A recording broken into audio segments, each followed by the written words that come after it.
Hello friends, स्वागत है सभी का मेरे YouTube channel SB coaching classes पर। और जैसा कि मैंने आपसे अपने प्रीवियस वीडियो में आपकी जो एनसीईआरटी एक्सरसाइज थी उसका जो आपका न्यूमेरिकल नंबर 2.15 यानी 2.15 तक मैंने आपको करवा दिया था, है ना। उतने सवाल हो गए थे आपके। आज हम अगला प्रश्न देखेंगे आपका 2.16 यानी 2.16 है ना। ये पुरानी किताब में देखेंगे, नई किताब में देखेंगे तो नंबरिंग मिलेगी 1.16। तो नंबरिंग थोड़ा सा डिफरेंस रहती है दोनों किताबों में, बल्कि सवाल आपका क्या है, सेम रहेगा। ठीक है, तो देखिए क्या कहता है 2.16। कहता है कि हेप्टेन एवं ऑक्टेन के ऑक्टेन एक आदर्श विलयन बनाते हैं। कहता है कि ये आदर्श आइडियल सोल्यूशन बना रहे हैं। आइडियल सोल्यूशन का मतलब क्या है, वो राउल्ट के लॉ को फॉलो कर रहा है। और नॉन आइडियल क्या होता है, जो राउल्ट के जो लॉ है उसको फॉलो ना करे, है ना, उसको हम कहते हैं नॉन आइडियल। ठीक है, वहीं से प्रश्न आया है।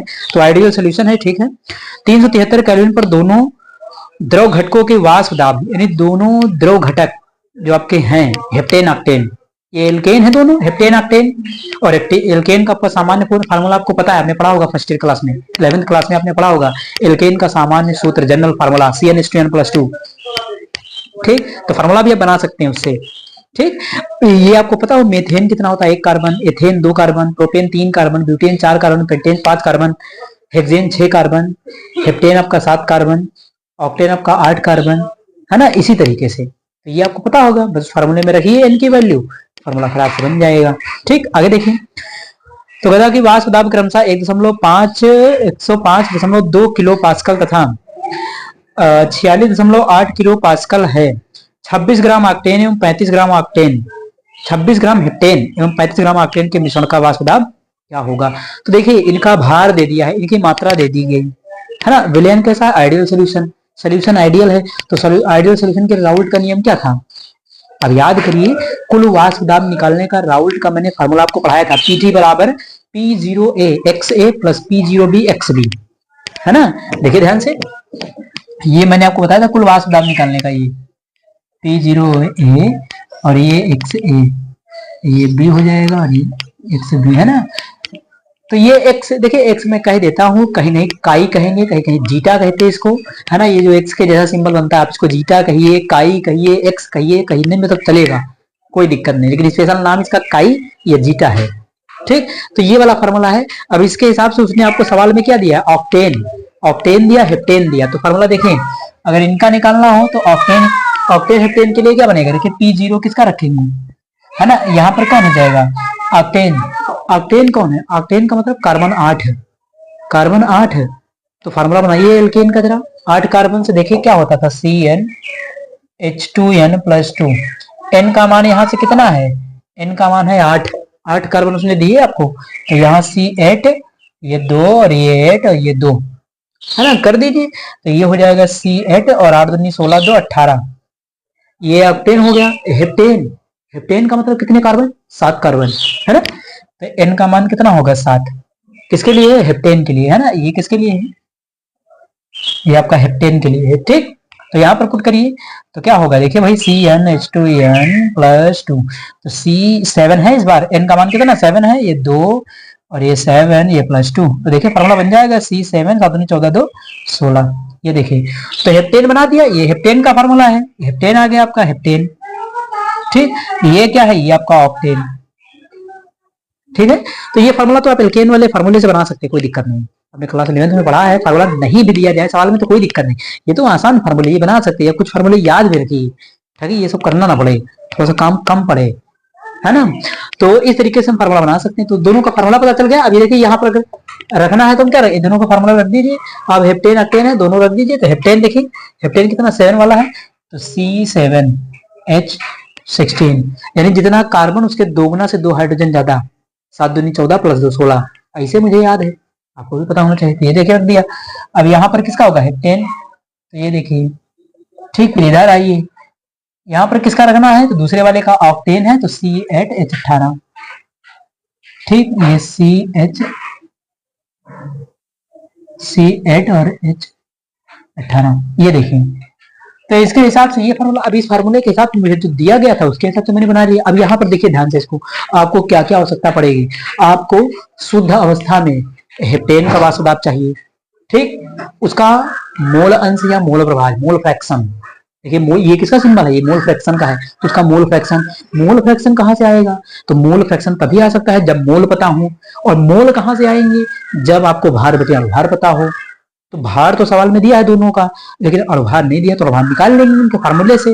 यानी पहले आप भार बटे अनुभार से मोल निकालिए, मोल निकाल करके मोल प्रभाज निकालिए, मोल प्रभाज निकाल करके इस फार्मूले में रखिए, आपको आंसर मिलेगा। तो थोड़ा सा काम बड़ा है लेकिन आसान है, बहुत कठिन नहीं है। ठीक है, पहले आप मोल निकालिए, दोनों के मोल से मोल प्रभाज निकालिए, मोल प्रभाज निकाल करके इस फार्मूले में लाइए, रखिए और आंसर प्राप्त कर लीजिए। ठीक है, तो सवाल में जो जो दिया गया है वो पहले देख लीजिए। दोनों का वाष्प दाब दिया था सवाल के अंदर, हेप्टेन का कितना दिया है, हेप्टेन का दिया है आपका यहाँ पर, ये आपका दिया है 105.2 किलो पास्कल, है ना, ये हेप्टेन का हो गया। ऑक्टेन का कितना है 46.8 किलो पास्कल, तो उसका 46 है, इसका ये है। ठीक है, तो चलिए फिर दोनों को कर लेते हैं, है ना। तो अब इसको इरेज कर देते हैं ना, इसकी कोई खास आवश्यकता नहीं, इसको हटा देते हैं यहाँ पर। अब यहाँ से क्या करना है, सबसे पहले आपको उनका भार दिया है, भार से आप पहले मोल निकाल लीजिए दोनों का। ठीक है, तो मोल निकालिए, मोल का सिंबल क्या है, अब यहाँ लिखेंगे सोल्यूशन। ठीक, ये मोल का सिंबल है, किसका मोल निकालने जाना है, पहले हम हेप्टेन का निकाल लेते हैं, हेप्टेन का C7H16। आप हिंदी में लिख लीजिएगा हेप्टेन का मोल, या हेप्टेन के मोल बराबर हेप्टेन का भार बटे हेप्टेन का अणुभार।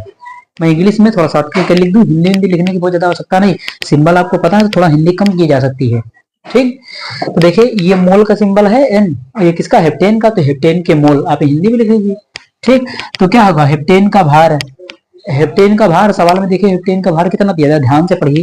तो देखिए हेप्टेन दिया गया है आपको 26.0 ग्राम, ये जीरो का मतलब पॉइंट के बाद जीरो का कोई मतलब नहीं होता, 26 ग्राम दिया है।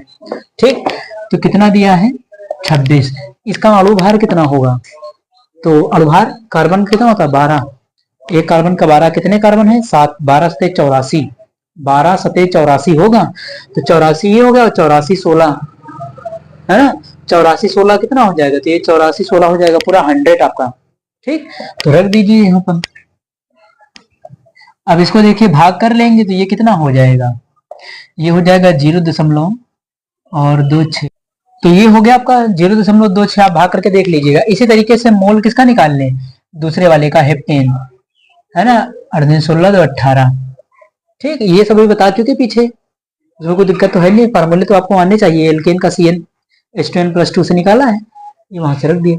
अब इसका देखिए, इसका भार कितना है, सवाल में ध्यान से देखिए इसका भार, तो अगर आप बाद वाला था तो कितना था 35 ग्राम, कहता है इसका भार कितना है 35 ग्राम, इसका अणुभार कितना आएगा, तो वो फार्मूले से निकाल लेना है। तो देखिए इसका भार कितना दिया गया है, ये मोल का फार्मूला है, भार बटे अणुभार होता है, मोल निकालना है, मोल निकाल करके मोल प्रभार निकाल लेंगे, बस उसमें रख देंगे। ठीक, तो चलिए इसका भार कितना है 35, अणुभार इसका कितना है, तो ये हो जाएगा 12, एक कार्बन का 12 होता है, 12 8 कितना हो जाएगा 96, है ना, तो 12 8 96, तो 96 ये हो जाएगा, 18 ये हो जाएगा, तो 96 और 18 मिलकर के कितना हो जाएगा आपका, 114 हो जाएगा। ठीक, तो 114 हो जाएगा आपका, तो जोड़ लीजिएगा। ठीक, तो 12 8 96 और 114। ठीक, इसको आप डिवाइड कर लेंगे तो ये मिल जाएगा 0.307, है ना, ये मुझे थोड़ा सा पता है, आप लोगों को कैलकुलेशन थोड़ा सा कर लेना है ना, आप डिवाइड कर लेंगे तो ये आ जाएगा 0.307। तो इसका इतना आ गया, इसका इतना आ गया। अब क्या करना है, फार्मूला अभी मैंने आपको पीछे बताया था, ध्यान करिए, है ना, फार्मूला अभी मैंने आपको बताया था, यहाँ पर दोनों का निकालना है, तो यहाँ देखिए C7H16, है ना,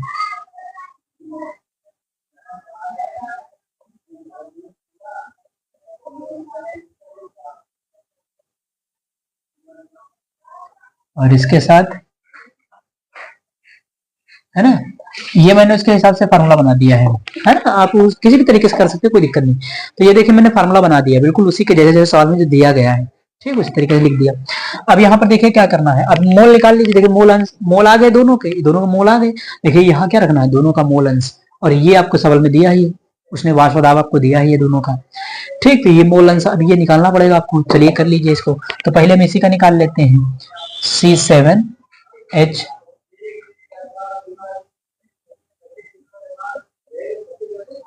देखिए इसका इसका मोल अंश निकालना है ना हेप्टेन का, तो जिसका मोल अंश निकालना होता है ऊपर केवल उसी के मोल और नीचे हमेशा टोटल मोल, यानी दोनों के मोल।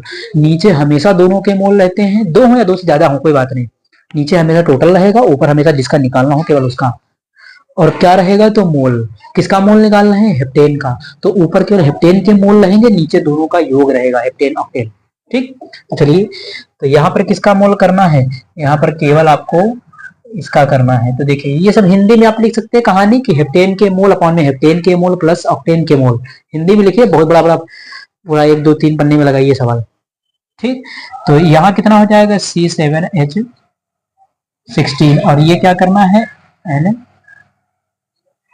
ये देखिए है ना, ये मोल का सिंबल है इसलिए लिख दे रहे हैं। ठीक, तो इसका मोल कितना आया 0.26 और इसका 0.307 है ना, ये जोड़ दीजिए इसको 0.26 और ये कितना हो जाएगा 0.67, ये जोड़ दीजिए 5 6 और ये 7।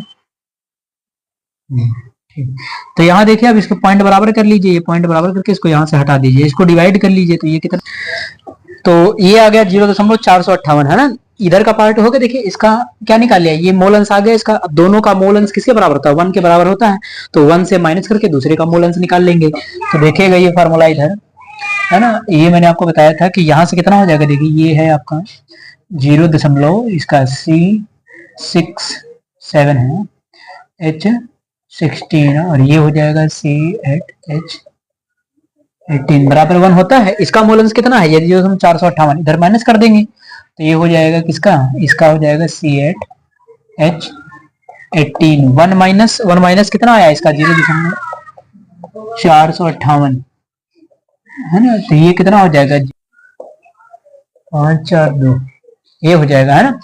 तो इसका मोल अंश देखिए कितना इतना आ गया है। अब दोनों का मोल अंश निकाल लिया, टोटल का फार्मूला लगाइए, PT बराबर है ना P0C7H16 और यहाँ पर वो भी तो था XC7H16 P0C8H18 है ना, और ये मल्टीप्लाई में ही रहेंगे दोनों है ना, ये ध्यान रखिएगा।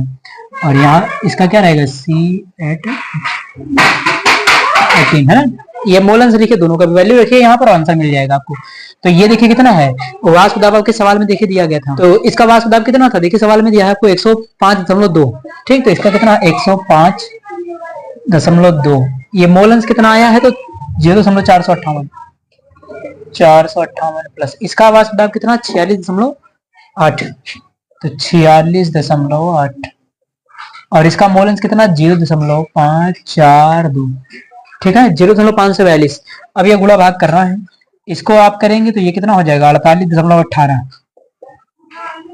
इसका कर लेंगे तो कितना आ जाएगा 25.36 है ना। थोड़ा मुझे आंसर याद रहता है, पता है, आप लोग इसको गुणा भाग कर लीजिएगा। ठीक है, गुणा कर लीजिएगा, तो ऐड करने में आप 48 18 और यहाँ 25 और ये 3 6, ये कितना हो जाएगा 4 और ये 3 1 4 1 5 और यार 5 13 का 3 4 2 6 7, 73.54 आ जाएगा, यानी 73.54 आ जाएगा। ठीक है, तो ये आपका क्या था वाष्प दाब था, और किलो पास्कल में दिया है ना, किलो पास्कल KPa।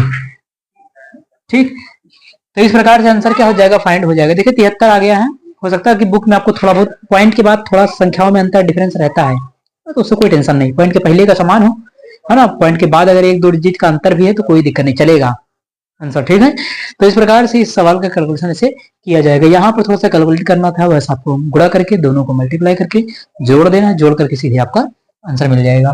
तो इस प्रकार से मोल अंश निकाल करके सीधे फॉर्मूले को लगा दिया और ये आपका सवाल कंप्लीट हो गया। अब इसका स्क्रीनशॉट ले लीजिए, नेक्स्ट क्वेश्चन का डिस्कशन मैं आपसे करता हूँ।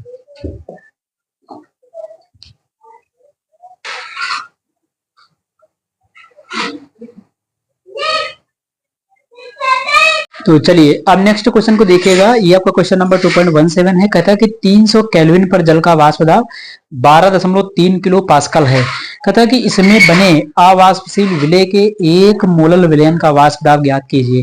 कहता है कि एक मोलल विलयन, देखिए मोलल का मतलब आपको मोलैलिटी सवाल में दे दिया, जहां कहेगा मोलल इसका मतलब मोललता आपको दिया है। जहां कहेगा मोलर वहां मोलरता आपको दे देगा। ठीक, तो एक मोलल विलयन का वाष्पदाब ज्ञात कीजिए कह रहा, तो मोललता दी गई है, मोललता है कितनी, तो 1। ठीक है, इसका 1 मोलल का मतलब क्या है, इसका मतलब ये है कि आपका जो 1 किलोग्राम विलायक है उसमें विलेय पदार्थ का कितना मोल है, 1 मोल। वही अगर कहा गया कि 1 मोल आपका, ये छोटी सी बात ले लें कि 1 मोल NaCl है ना, 1 मोल NaCl, 1 मोलल NaCl विलयन, ये कहिए है ना, मोल नहीं कहेंगे। तो 1 मोलल NaCl विलयन, ठीक है, इसका मतलब क्या है, इसका मतलब ये है कि NaCl का 1 मोल 1 किलोग्राम विलयन में, 1 किलोग्राम विलायक में, विलयन नहीं कहिए बल्कि विलायक कहिए, क्योंकि मोललता में जो इकाई है वो विलायक ली जाती है। ठीक है, तो 1 किलोग्राम विलायक में 1 मोल आपका NaCl क्या है, उपस्थित है। तो ऐसे यहाँ भी, तो 1 मोल कह रहा था, तो इसका मतलब विलेय का 1 मोल है। और जब आपको कुछ ना दिया जाए तो हमेशा किसको मानते, पानी को, वाटर को मान सकते, कोई दिक्कत नहीं। ठीक है, ये मैंने पहले भी बताया था आपको। तो इसका मतलब ये है कि 1 मोलल आपका जो है वो 1 किलोग्राम जल में क्या है, घुला हुआ है। ठीक है, इस पदार्थ का, कोई पदार्थ है उसका नाम नहीं पता है, यहाँ पर कोई भी विलेय पदार्थ हो सकता है। ठीक है, तो वाटर की क्वांटिटी कितनी हो जाएगी भाई, 1 किलोग्राम या 1000 ग्राम। विलेय का मोल कितना है, 1 मोल।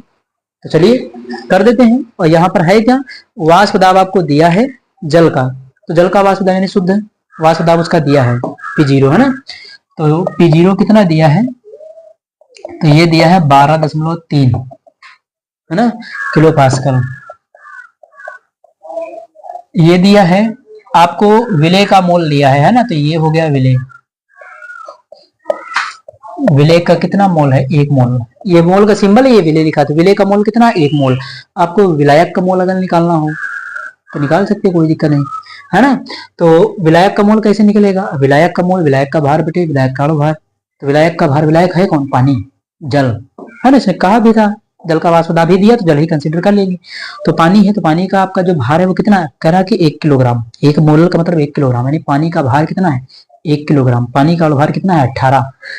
1 किलोग्राम को 1000 ग्राम में लिख सकते हैं, है कि नहीं, तो 1000 को 18 से डिवाइड कर दीजिए, तो ये तो कई बार आपने पढ़ा होगा, 55.5555 आधा चला जाता है। ये निकालना भी सिखाया जाता था कि जल का घनत्व 1 ग्राम प्रति लीटर है, तो इसकी मोललता ज्ञात कीजिए। आता छोटा मोटा सवाल ऑब्जेक्टिव में आता था अक्सर, है ना। तो चलिए यहाँ पर क्या करना है, अब यहाँ पर मोल निकालना है किसका, वाटर का निकालना है, जल, जल क्या है यहाँ पर, तो आप इसको विलायक है ना, विलायक कहेंगे। तो भार कितना है, तो कह रहा है 1 किलोग्राम, तो हमने 1000 ले लिया, और भार कितना 18, तो ये दशमलव कितना आ जाएगा, 55.55। ठीक है, ये इस तरीके से आ जाएगा। ठीक, अब उसके बाद क्या करना है, तो यहाँ P0 दिया है। देखिए आपसे पूछ रहा है कि उस विलयन का वाष्प दाब कितना होगा, विलयन का वाष्प दाब, क्योंकि कुछ गेस लग रहा होगा, अगर ये P0 आ गया इसका मतलब P0 के रिलेशन वाला कोई फार्मूला लगेगा, और P0 के रिलेशन वाला एक ही फार्मूला है, P0 minus PS upon P0 है ना, राउल्ट के आपेक्षिक अवनमन का नियम है कि नहीं, जो पढ़ाया था मैंने आपको, ये वहीं से लग जाएगा। देखिए आपको क्वांटिटी देख करके पता चल जाता है। ठीक है, तो सही है। यहाँ पर अब क्या करना है, तो ये निकाल लिया, अब आपको सीधे फार्मूला लगाना, P0 माइनस PS अपॉन में क्या करना है, P0, और यहाँ किसको रखना है, विलेय। ये फार्मूला होता था। ठीक, ये फार्मूला देखिए होता था, ये किसका मोल अंश है, ये विलेय का मोल अंश है। ठीक है, चलिए तो अब यहाँ पर क्या करना, P0 कितना है, 12.3 है ना किलो पास्कल, ना लिखिए यहाँ, ये माइनस लगाइए, ये PS, और नीचे भी कितना है, 12.3। ठीक, ये मोल अंश किसका है, विलेय का। तो विलेय का मोल अंश कैसे निकालेंगे, ऊपर विलेय के मोल, नीचे टोटल मोल। ठीक, तो विलेय का मोल कितना है, तो ऊपर इसका है 1, और नीचे आपका है ना, चलिए पूरा फार्मूला लिख देते हैं, वरना आप लोग थोड़ा सा परेशान हो जाएंगे, है ना, डायरेक्ट कर दिया। ठीक, ये देखिए कभी मोल अंश का फार्मूला लगाते हैं तो जिसका मोल अंश निकालना होता है ऊपर केवल उसी के मोल, नीचे में से टोटल मोल। ठीक, अब ये देखिए कितना 12.3, और माइनस क्या है PS, और ये 12.3। ठीक, विलेय का कितना है 1, यहाँ 1 और यहाँ 55.55 है ना। अब इसको इधर इस साइड में सॉल्व कर लेते इधर, है ना, यहाँ से। तो चलिए अब क्या करना है, ये 12.3 PS और ये 12.3, आगे क्या करना है, ऊपर रहेगा 1, नीचे हो जाएगा 1 जुड़ जाएगा, तो इसमें 56.55 ये देखिए होगा, इसको ऊपर डिवाइड कर सकते हैं, है ना, तो ये हो जाएगा 12.3 माइनस PS, 12.3 बराबर, तो ये हो जाएगा, इसको सॉल्व कर लेंगे तो 0.01768 है ना, ये इतना आ जाएगा। ठीक, इसको भाग करके देख लीजिएगा इतना आएगा। अब यहाँ से क्या करना है, ये 12.3 माइनस पी एस ऑन में ये 12.3, और इसको थोड़ा रीअरेंज कर लीजिए 0.177 करके, है ना। ये आगे वाले में जुड़ जाता है ना, ये सिग्निफिकेंट डिजिट सार्थक अंक आपने पढ़ा होगा ना, ये वैज्ञानिक संकेतन वगैरह में। तो यहाँ से कितना हो जाएगा, उधर भेज दीजिए, तो ये कितना हो जाएगा 12.3 माइनस पी एस, और ये कितना हो जाएगा 0.0177 मल्टीप्लाई में कितना है 12.3। ठीक, अब ये गुणा भाग करना है आपको, 12.3 माइनस पी एस, इसका गुणा करेंगे तो क्या जाएगा 0.2177 है ना, इसका गुणा करके देख लीजिएगा। ठीक है, अब ये यहाँ से क्या करेंगे, है ना, इसको उधर लेकर के चले जाइए, इसको इधर लेकर के चले आइए, तो ये पी एस है ना, इसको इधर लेकर के चले आइए, तो ये हो जाएगा 12.3 माइनस 0.2177, ये कितना किलो पास्कल। ठीक, ये देखिए, तो पी एस आ गया इतना है, तो किलो पास्कल है। ठीक है, तो ये देखिए इस तरीके से सॉल्व होगा, है ना, आंसर आपका आ जाएगा। देखिए बहुत कठिन नहीं है, बस थोड़ा सा ध्यान करिए, पढ़ना पड़ेगा आपको कि गुणा भाग वगैरह आना चाहिए, है ना। विभाग करेंगे इतना आ जाएगा, और इसको सार्थक अंक में बदल लिया है, मतलब एक आगे जोड़ दिया जाता है ना, तो इसलिए ये कर दिया है। अब यहाँ से भी करेंगे तो बहुत ज्यादा डिफरेंस अंतर में थोड़ा बहुत डिफरेंस आता है। देखिए पॉइंट के बाद संख्याएं लेने में थोड़ा हल्का फुल्का जो है अंतर आ जाता है, डिफरेंस है ना, कोई गलत नहीं माना जाता उससे। लेकिन अगर एग्जैक्ट आंसर की बात करते हैं तो थोड़ा सा वहां पर सब संख्या पूरी करके एग्जैक्ट होनी चाहिए, इसलिए वो बात कर लेते हैं। ठीक है, वरना कोई बहुत बड़ा खास डिफरेंस नहीं, थोड़ा बहुत डिफरेंस आता, कोई दिक्कत नहीं थी, है ना। तो इसलिए इसको बदल करके ऐसे सीधे गुणा कर लिया और आपका ये आ गया। ठीक है, तो ये हो गया आपका इस तरीके से क्वेश्चन, बहुत कठिन नहीं था, एक बार प्रैक्टिस करेंगे इसको तो आसानी से हो जाएगा। सबसे पहले आपको क्या करना है, सबसे आपको विलय का मूल निकाल लेना है, मूल तो पता ही था सवाल में, विलायक का मूल निकाल लेना है। विलायक का मूल निकाल करके इस फार्मूले में हमेशा, ये फार्मूला है आपका मेन, है ना, इस फार्मूले को हमेशा याद कर लीजिए, है ना। राउल्ट के वास्तव आपके अपेक्षिक अनुमान का फार्मूला, ठीक है, RLVP relative lowering vapour pressure, ये फार्मूला होता है। तो देखिए ये विलय का मूल अंश है, इसके लिए आपको विलायक के मूल की आवश्यकता पड़ी, इसलिए विलायक का मूल निकालना पड़ा, पानी। ठीक है, निकाल करके यहाँ कैलकुलेट कर लिया, ये सॉल्व करके आंसर आ गया। ठीक, तो उम्मीद करता हूँ कि आज जो मैंने सवाल लिए थे वो आपको समझ में आए हुए होंगे, और अगर चैनल पर नए तो चैनल को सब्सक्राइब करिए, वीडियो को लाइक करिए और शेयर करते रहिए। चलिए अभी पढ़ाई करते रहिए, मिलते हैं नेक्स्ट लेक्चर में। Thanks for watching this video.